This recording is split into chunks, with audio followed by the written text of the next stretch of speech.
Salut les gens, comment allez-vous? Moi ça va super, merci beaucoup. Si aujourd'hui je parle comme ça, c'est parce que je vais parler du bégaiement. Le bégaiement, c'est quoi? Il peut se caractériser par un trouble de la parole, des syllabes, consonnes, répétées et aussi des blocages. Le bégaiement peut se révéler très jeune, à partir de 3 ans en général, et est souvent dû à un traumatisme collectif ou personnel, comme le décès ou la maladie.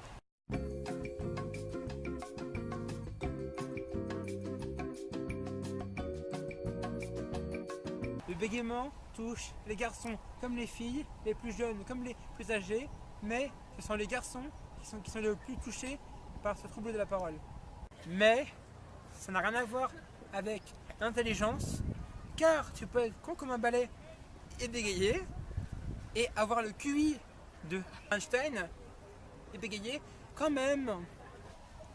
Plus tôt le bégaiement est découvert, plus tôt et mieux on pourra le traiter par différents exercices de la parole ou de ralentissement de la voix et encore de respiration.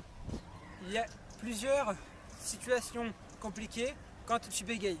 Par exemple, au téléphone, en cours, ou quand tu vas acheter quelque chose, du pain ou quelque chose d'autre. Par exemple, j'ai un ami qui était en cours, il s'appelle Antoine, et la prof lui a posé une question. Elle lui a demandé de lire. Alors, il prit la parole, et là, c'est le drame. Il a toujours un problème avec le son commençant par te. Donc, il commença sa phrase avec alors Théodore.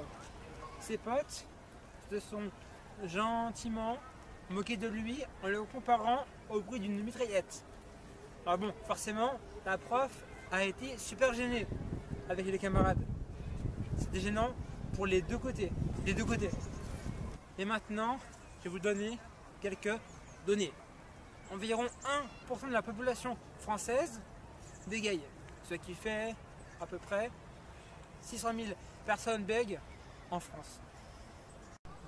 Saviez-vous que certaines personnes célèbres bégayaient comme Aristote, Marilyn Monroe, Gérard Depardieu ou encore François Bayrou? Merci les gens d'avoir suivi cette vidéo. Elle est maintenant finie, donc n'hésite pas à lâcher un pouce bleu, à t'abonner et à partager cette vidéo.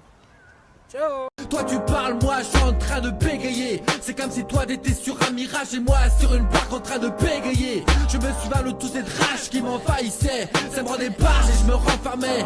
Mon langage était en cage et en moi montait la pression. C'est pas comme pour la météo, pour le bégaiement y a pas de prévision. Ça tombe dessus comme ça et sans modération. Parler était comme avancer en terminé. De ce que je disais je l'abîmais. Et pour demander du pain dans une boulangerie, dans ma tête c'était une vraie tuerie. Mon début de parole était en grève. Mes amis me disaient que c'était pas grave, mais en secret dans mes rêves je demandais une trêve. Je voulais avoir le pouvoir de parler sans avoir peur. À ceux qui m'ont aidé du fond du cœur j'ai remercié. À tous les autres bègues, je voudrais leur dire que notre fardeau c'est le bégaiement, mais que ça aurait pu être pire. Et qu'avec du travail on peut s'en sortir.